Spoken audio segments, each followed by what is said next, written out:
આ જનજાગૃતિ કાર્યક્રમમાં મંચસ્થ ઉપસ્થિત મારા સાથી એવા નિરંજનભાઈ વસાવા, જેઓ હાલ આમ આદમી પાર્ટીના નર્મદા જિલ્લા પ્રમુખ તરીકેની જવાબદારી સંભાળે છે, જેમણે હાલ જ આપણને ખૂબ સરસ વક્તવ્ય આપ્યું એવા આપણા વડીલ વિક્રમભાઈ તડવી, સાથે આપણા બીજા એક વડીલ જેમણે પણ ખૂબ સારું માર્ગદર્શન આપણને પૂરું પાડ્યું એવા રિટાયર માસ્ટર શ્રી ગોવિંદભાઈ, સાથે નર્મદા જિલ્લાના યુવા પ્રમુખ એવા ગિરિરાજભાઈ ગોહિલ, સાથે ઓબીસી બક્ષી પંચના પ્રમુખ એવા ગોપાલભાઈ માછી, મહામંત્રી એવા અર્જુનભાઈ માછી, સાથે આપણી મધ્યસ્થે ઉપસ્થિત ગોરાના સરપંચ શ્રી શાંતિલાલભાઈ, સમરિયાના સરપંચ શ્રી રમેશભાઈ, નવા આખપુરાથી પધારેલા કંચનભાઈ, મંચસ્થ અરવિંદભાઈ અને તમામ આગેવાનો, સાથી મિત્રો, મોટી સંખ્યામાં ઘણા સમયથી બધા આતુરતાથી રાહ જોઈને બેઠા હતા.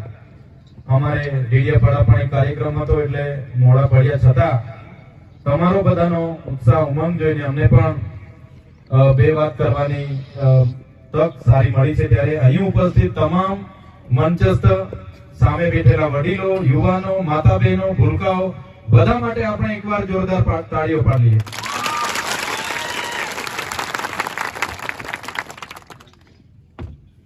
સાથીઓ, માનવામાં આવે છે કે આશરે 60 લાખ વર્ષ પહેલા આ પૃથ્વી પર માનવ સભ્યતાની શરૂઆત થઈ. આશરે 50,000 વર્ષ પૂર્વે માનવ એનો શારીરિક અને માનસિક વિકાસ થયો. અંદાજે માનવામાં આવે છે કે 10,000 વર્ષ પહેલા આ પૃથ્વી પર ખેતીની શોધ થઈ અને એવી જ રીતના અનેક નાની મોટી શોધો થઈ. જેમ જેમ ખેતીની શોધો થઈ અને આગળ વધતા ગયા તેમ તેમ નવી નવી સંપત્તિઓની, ખનિજ સંપદાઓની કબજા થવાની અને અનેક સંઘર્ષો, અનેક યુદ્ધો થયા. ઇતિહાસ એવું કહે છે કે હજારો વર્ષ પહેલા આદિવાસી સમાજના નાના મોટા કબીલાઓ હતા, સરદારો હતા, પોતપોતાના રજવાડાઓ હતા. જે જળ જંગલ જમીનની વાતો જે કરવામાં આવે છે, વિસ્તારોમાં આદિવાસીઓના રાજ હતા. આદિવાસી પોતે એકદમ સરળ જીવનશૈલીમાં જીવતા હતા, એકદમ સંવેદનશીલ, એકદમ સમૂહ ભાવના સાથે, પ્રકૃતિ પૂજા સાથે, પ્રકૃતિ મૂલ્યોની સાથે સ્વાવલંબનનું જીવન હતું. ક્યારેય પણ કોઈનું શોષણ એમાં નહોતું થતું. પ્રકૃતિ જીવો, પ્રકૃતિ ના ઝાડ હોય, પશુ પક્ષી હોય, જીવજંતુ હોય, બધાની સાથે રહીને મનુષ્ય, આદિવાસી એ કાળમાં જીવતા હતા અને સંતોષ નર તરીકે જીવતા હતા. પોતે સ્વાવલંબન હતા, સ્વતંત્ર હતા. કોઈ પણ જાતના શોષણ વગર એ જીવન હતું. પણ ધીરે ધીરે વિદેશીઓના આક્રમણો થયા. હુણો આવ્યા, શક આવ્યા, આર્યો આવ્યા, અનેક જાતિના લોકો આવ્યા અને અહીંયા ઇતિહાસ કહે છે કે ઘર્ષણો થયા, સંઘર્ષો થયા.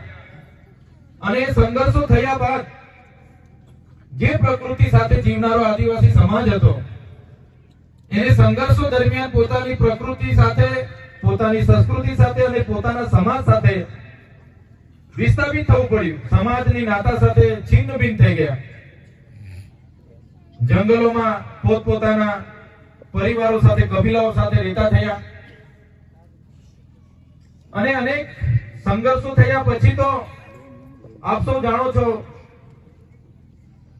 ઇતિહાસ એવું કહે છે કે ક્યારે આદિવાસીએ પ્રકૃતિ પાસેથી વધારે નથી લીધું, પોતાની જરૂરિયાત પ્રમાણે પ્રકૃતિ પાસે એમણે મેળવ્યું અને પોતાનું જીવન ગુજાર્યું. અને પોતે જ્યારે મરણ પામ્યા ત્યારે એ પણ પ્રકૃતિમાં વિલીન થઈને જતા રહ્યા. પણ જેવી જેવી શોધો થઈ, જમીન સંપત્તિ તરીકે, નારી સંપત્તિ તરીકે, પશુ સંપત્તિ તરીકે, ધન દોલતની સંપત્તિ તરીકે માનવામાં આવી, સંપત્તિઓના યુદ્ધો થયા, જળ જંગલ જમીન ખનીજોના કબજાઓના યુદ્ધો થયા, ત્યારે સૌથી વધારે જો કોઈ જાતિનું શોષણ થયું હોય તો એ આદિવાસી જાતિનું શોષણ થયું છે. આદિવાસીઓને સૌથી વધારે વિસ્થાપિત થવું પડ્યું છે. ત્યારબાદ વાસ્કો ડી ગામા પણ ઈસવીસન 14મી 15મી સદીમાં આ વિસ્તારોમાં એમણે પણ ભારત દેશની શોધ કરી. એ શોધની સાથે પોર્ટુગીઝો આવ્યા, ફ્રેન્ચો આવ્યા, ડચો આવ્યા, અંગ્રેજો આવ્યા, સ્પેનિશો આવ્યા, અનેક વિદેશીઓ આ વિસ્તારોમાં આવ્યા, મુગલો આવ્યા. એમણે દેશ પર રજવાડાઓ સાથે યુદ્ધો કર્યા, દેશ પર કબજો લીધો અને 200 વર્ષ સુધી શાસન કર્યું. ઇતિહાસ એવું કહે છે કે શરૂઆતમાં અંગ્રેજો 200 જણા આ દેશ પર આવ્યા હતા. કેટલા જણા દેશ પર આવ્યા હતા? શરૂઆતમાં 200 જણા દેશ પર આવ્યા હતા. પણ એ લોકો આપણા જ લોકોને હાથા બનાવીને, આપણા જ લોકોને અંદરો અંદર લડાવીને આ દેશ પર અંગ્રેજોએ 200 વર્ષ શાસન કર્યું. શરૂઆતમાં 200 આવ્યા, પછી 1000 આવ્યા, 2000 આવ્યા, અને જે પણ આવ્યા, પણ આટલા મોટા અખંડ ભારત પર અંગ્રેજોએ 200 વર્ષ શાસન કર્યું. કેમ શાસન કર્યું? કેમ કે આપણા જ લોકો, દેશના જ લોકો એમની સાથે મળેલા હતા, એમના હાથા બનીને આપણા જ લોકો સાથે સંઘર્ષ થયો. ત્યારે કહેવાનો મૂળ હેતુ એવો છે કે આજે જ્યારે આપણે આદિવાસી સમાજની જાગૃતિની વાતો કરીએ છીએ, આદિવાસી સમાજના અધિકારોની વાતો કરીએ છીએ, આદિવાસી સમાજના કુદરતી અધિકારો હોય, બંધારણીય અધિકારો હોય કે સામાજિક અધિકારોની વાત કરીએ છીએ, તો સૌથી વધારે જો કોઈને પેટમાં દુખતું હોય તો શાસક પક્ષમાં રહેલા આપણા સમાજના નેતાઓને આ વાત વધારે પૂછે. કોઈ પણ વિસ્તારમાં આપણા સમાજને જ્યારે અમે જાગૃત કરવાની વાતો કરીએ છીએ તો કોઈ બીજી જાતિના લોકોને પેટમાં દુખતું નથી, ચાહે કોઈ પણ જાતના હોય. કોઈનું સ્ટેટમેન્ટ આ જનજાગૃતિ વિરોધમાં આવતું નથી. એ લોકોનું પણ સમર્થન રહે છે. એ લોકો પણ કહે છે કે ભાઈ આદિવાસીઓને પણ સમાનતાની ધારામાં લાવો. કોઈ પણ કાસ્ટના લોકો આપણા અધિકારો છીનવવાની વાત નથી. એ લોકો કહે છે કે સમાનતાની ધારામાં લાવો.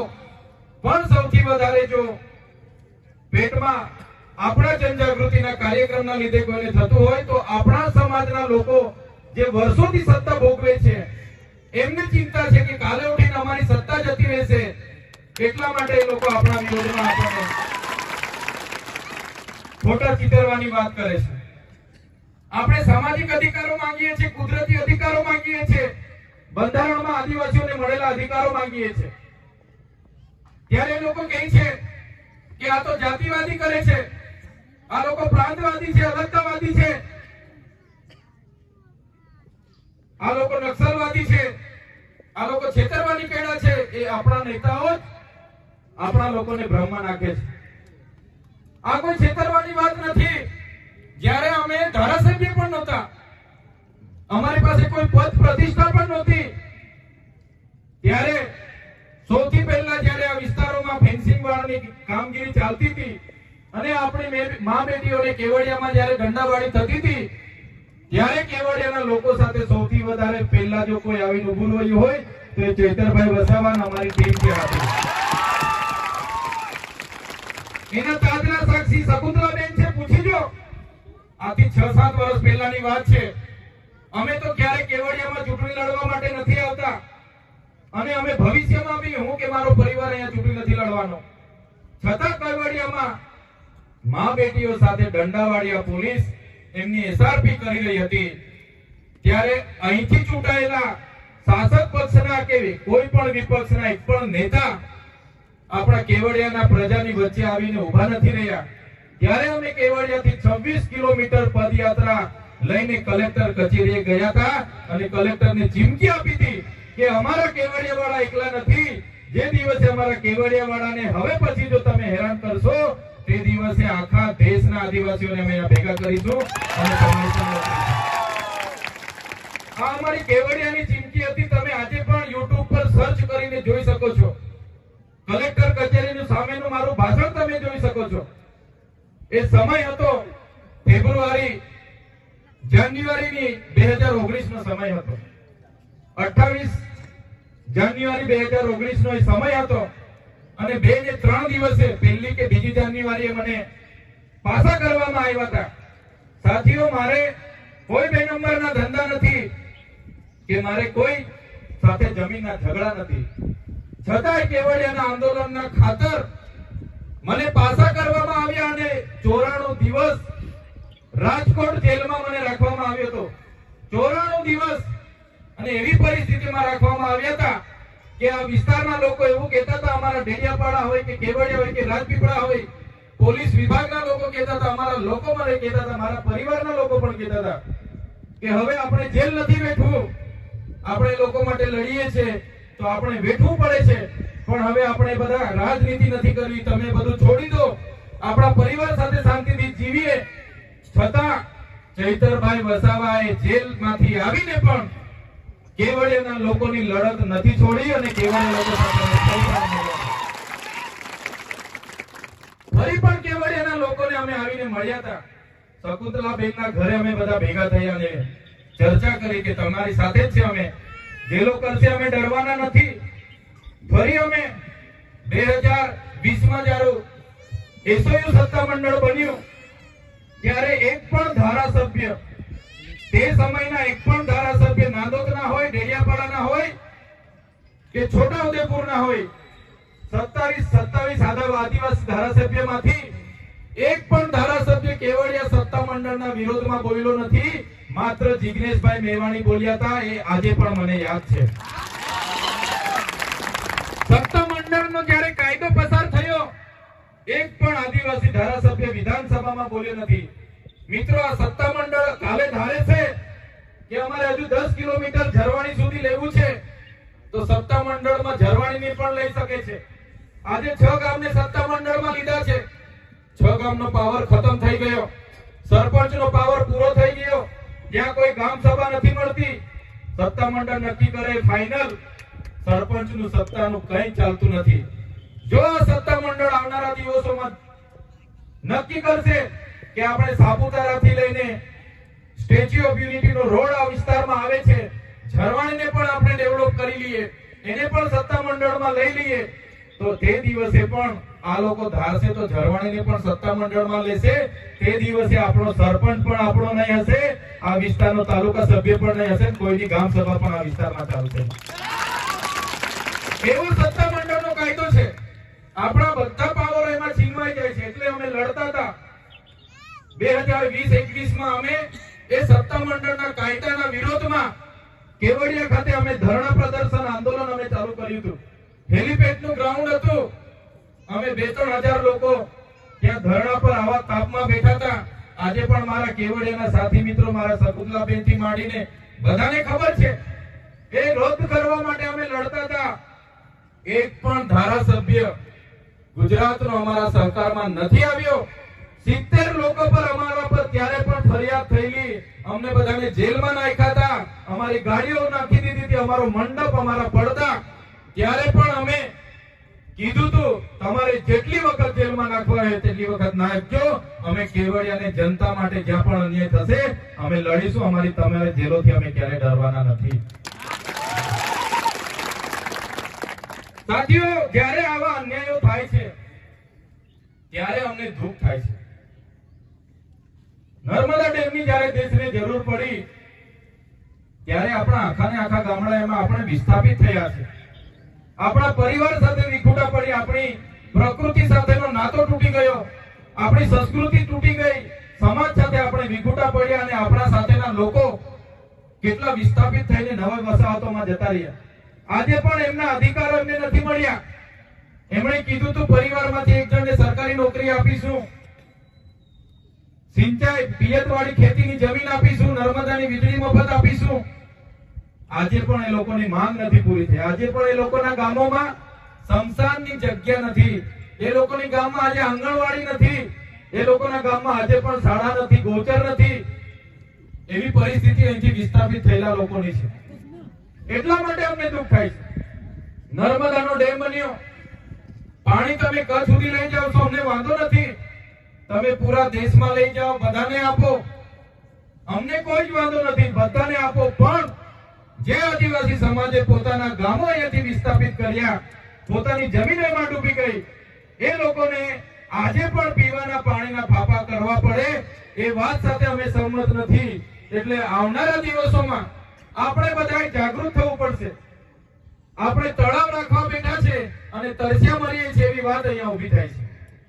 આપણું પાણી આપણને નથી મળતું ત્યારે સરકારોને પણ કહેવા માંગીએ છીએ, તમે ગુજરાત નહીં, તમે દેશમાં લઈ જાઓ પાણી, અમને વાંધો નથી, પણ અમારા સમાજને કેમ નથી આપવા માંગતા? જો આવનારા દિવસોમાં આ સરકારો આપણા આદિવાસી સમાજને નર્મદાનું પાણી નહીં આપશે, તે દિવસે આપણે બધા ભેગા થઈને નર્મદા કેનાલ બંધ કરવાની ફરજ પડશે, તો આપણે બંધ કરાવી દઈશું. અહીંયા તળાવ રાખવા બેઠા છે આપણે તરસ્યા મરીએ છીએ, એ હવે ચાલવા દેવાનું નથી. આજે સ્ટેચ્યુ ઓફ યુનિટી થી ગ્રીન કોરિડોર બનતો અહીંયા સુધી આવી ગયો છે, પાટલામાં સુધી. અમારે ડેડિયાપાડામાં આવીને અમે અટકાવીને બેઠા છે. અમે સરકારને કીધું વિકાસ સાથે અમે સહમત છે, પણ તમારા રોડમાં અમારા ખેડૂતને શું વળતર મળવાનું છે? અમારા ખેડૂતનું મોવડો જાય, આંબો જાય, જે ઝાડ કપાશે એનું શું વળતર મળશે? કાચું ઘર પાકું ઘર જશે એનું શું વળતર મળશે? બોર જશે, કૂવો જશે એનું શું વળતર મળશે? જમીનનું શું વળતર મળશે? જે લોકો સનદ મળી છે, જંગલની જમીન ખેડી ખાય છે લેવલિંગ કરીને, એમને શું વળતર મળશે? ત્યારે સરકાર પાસે જવાબ નથી. એટલે સરકારને અમે કીધું છે વિકાસ સાથે અમને વાંધો નથી, પણ જો તમે અમારા ખેડૂતની મફતના ભાવે આ જમીન લેવા માંગતા હોય તો હવે તમારો રોડ આ વિસ્તારમાંથી અમે નીકળવા દેવાના નથી. આદિવાસી આ પ્રકૃતિ સાથે જીવનારો છે. આ હાઈવે બની ગયા, સ્ટેચ્યુ ઓફ યુનિટી ઊંચો ઊંચો બની ગયા, બિલ્ડિંગો બની ગયા, નહેરો નીકળી ગઈ, રેલવે નીકળી ગઈ, કોરિડોર નીકળવાના છે. એ કઈ આપણા આદિવાસીઓના માટે નથી, એનાથી આદિવાસીઓનો વિકાસ નથી થવાનો. એ વિકાસ એ પૂંજીપતિઓનો, ઉદ્યોગપતિઓને આ વિસ્તારમાં લાવવા માટેનો, આ વિસ્તારમાં જે ખનીજોના ભંડારો છે એને કાઢવા માટેનો આ લોકો આગોતરું પ્લાનિંગ કરી રહ્યા છે. તો સાથીઓ, આજે તમે કેવડિયાવાળા એકલા નથી. આજે કેવડિયાવાળાની વારી છે, કાલે માલસામોટવાળાની પણ વારી આવવાની છે, દેવમોગરાવાળાની પણ વારી આવવાની છે, છોટાઉદેપુર વાળાની પણ વારી આવવાની છે. આદિવાસી વિસ્તાર જ હવે બચ્યો છે. બધાની નજર આપણા વિસ્તારો પર છે. જો આજે આપણે જાગીશું નહીં, આવનારા દિવસોમાં તમામ આદિવાસી વિસ્તાર 10 થી 15 વર્ષમાં પતી જવાનો છે. તમે યાદ રાખજો. એટલા માટેની આજે આ જન જાગૃતિની મીટિંગ છે કે આપણે હવે જાગી જવાનું છે. ક્યાં સુધી આપણે વિકાસના નામે આપણી પાસે મફતના ભાવે જમીનો લઈ છે? આજે સ્ટેચ્યુ ઓફ યુનિટી ની વાત આવે, આ ગામથી સ્ટેચ્યુ ઓફ યુનિટી સામે દેખાય છે. અમે પીપળી ખેતર ફળિયામાં હમણાં જઈને આવ્યા, ત્યાં ગાડી નથી જતી. જ્યાં વિશ્વની સૌથી મોટી પ્રતિમા હોય, વિશ્વના ટુરિઝમો આવતા હોય, અને સરકારો આ સ્ટેચ્યુ ઓફ યુનિટીના નામે, નર્મદા ડેમના નામે પૂરા દેશમાં ચૂંટણી લડીને જીતતી હોય, અને એનાથી 5 કિલોમીટરના ગામમાં, 10 કિલોમીટરના ગામમાં રોડ ના હોય, આનાથી દુઃખની વાત તો બીજી શું હોઈ શકે? આનાથી દુઃખની વાત બીજી શું હોઈ શકે? સાથીઓ, દુઃખની વાતમાં પણ આપણા લોકોને તાળીઓ પાડવાની ટેવ પડી ગઈ છે. એટલા માટે જ આ લોકો અહીંયા આવે છે, બોલાવે છે, તાળીઓ પડાવે છે, ને બધું લૂંટી જાય છે. ક્યાં તાળી પાડવી એ પણ આપણા લોકોને ખબર નથી પડતી. કોની સામે તાળી પાડવી એ પણ આપણા લોકોને ખબર નથી પડતી.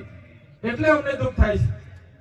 આજે સ્ટેચ્યુ ઓફ યુનિટીના 7 થી 8 કિલોમીટરના ગામ પીપળી ખેતરમાં અમે હમણાં જઈને આવ્યા, રોડ નથી. ત્યાંની બહેનોએ કીધું, એક બેન ડિલિવરીમાં હતા, પ્રસૂતિની પીડાથી ઝોલીમાં લઈ જતા મરી ગયા. મહિના પહેલાની વાત છે.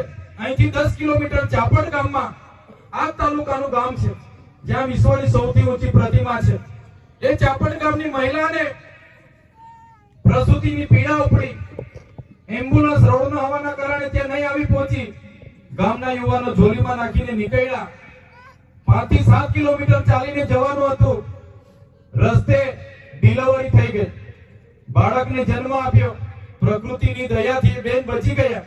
પણ એની બાજુનું ગામ જે તુરખેડા ગામ છે, ત્યાંની મહિલાની પણ આ પરિસ્થિતિ ઊભી થઈ, પ્રસૂતિની પીડા ઉપડી, ગામના યુવાનો વડીલો જોડીમાં રાખીને લઈ જતા હતા, એટલી પીડા ઉપડી કે બેનને રસ્તામાં ડિલિવરી થઈ ગઈ ને બેનને પોતાની જીવ ગુમાવવો પડ્યો. શા માટે આદિવાસીઓ સાથે અનદેખી કરવામાં આવે છે?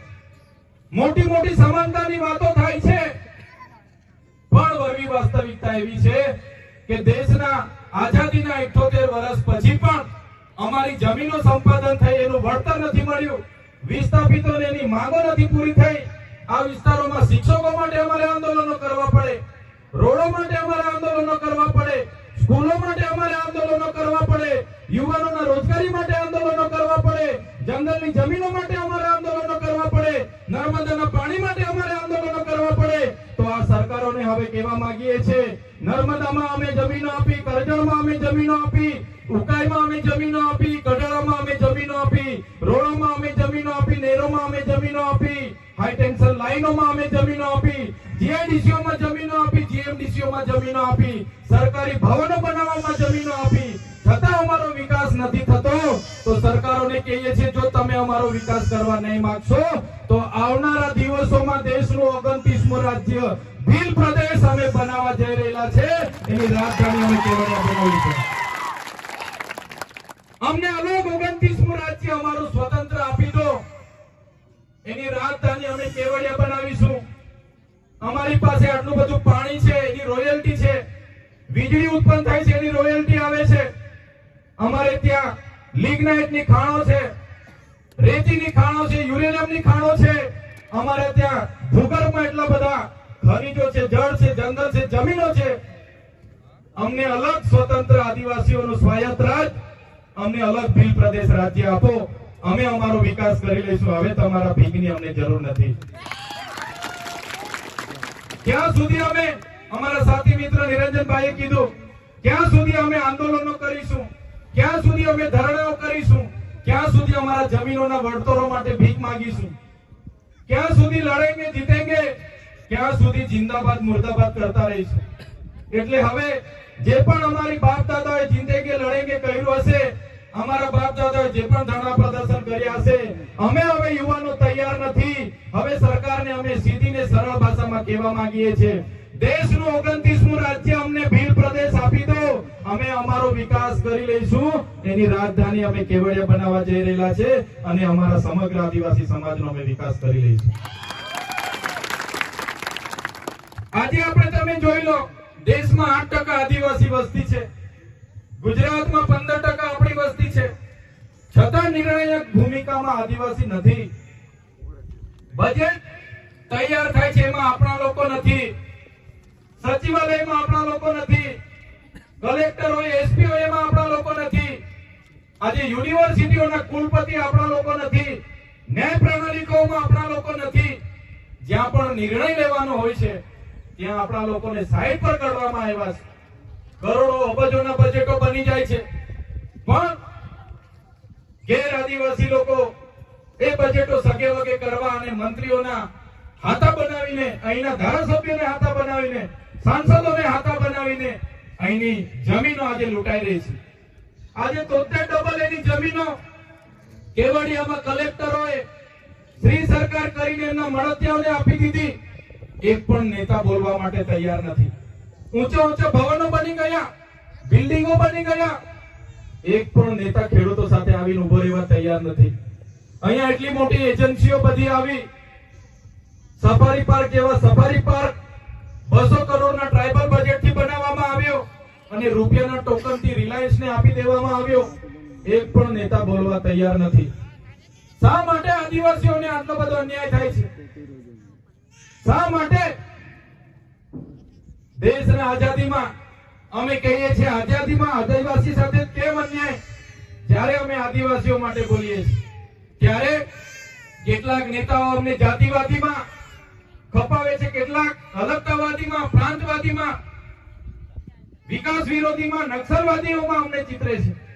ત્યારે અમે કહેવા માંગીએ છીએ, અમારા અધિકાર, કુદરતી અધિકાર અમને જોઈએ છે, બંધારણીય અધિકારો અમને જોઈએ છે.